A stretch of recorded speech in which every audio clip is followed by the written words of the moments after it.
ফ্রান্সের তুলুজ থেকে টানা প্রায় ৮,০০০ কিলোমিটার আকাশে উড়ে অবশেষে ঢাকার রানওয়ে স্পর্শ করল এয়ার অ্যাস্ট্রার বহরে যুক্ত হওয়া নতুন ATR 72-600 উড়োজাহাজ। ব্র্যান্ড নিউ এই উড়োজাহাজ ঢাকায় পৌঁছানোর মধ্য দিয়ে দেশের অভ্যন্তরীণ আকাশপথে আরও বড় পরিসরে যাত্রী পরিবহনের প্রস্তুতি নিচ্ছে এয়ার অ্যাস্ট্রা। নতুন এই বিমান যুক্ত হওয়ায় এয়ারলাইন্সটির দৈনিক যাত্রী পরিবহন সক্ষমতা বাড়বে প্রায় 15 থেকে 20%। 72 আসনের এই বিমানে রয়েছে ইতালিয়ান ডিজাইনের আর্মোনিয়া কেবিন। যাত্রীদের আরাম নিশ্চিত করতে কেবিনে রাখা হয়েছে প্রশস্ত আসন বিন্যাস ও উন্নত মানের ইন্টেরিয়র। আধুনিক প্রোপেলার প্রযুক্তির কারণে কমানো হয়েছে কেবিনের শব্দ ও কম্পন।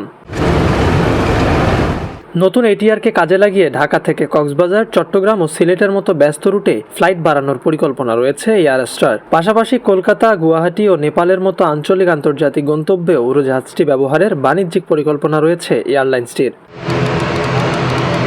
এই উড়োজাহাজটি নিয়ে এয়ার অ্যাস্ট্রার বহরে উড়োজাহাজের সংখ্যা দাঁড়ালো 5টিতে। তবে বহর সম্প্রসারণের এই গতি এখানেই থামছে না। আগামী মাসে আরও একটি ATR 72-600 উড়োজাহাজ এয়ার অ্যাস্ট্রার বহরে যুক্ত হওয়ার কথা রয়েছে।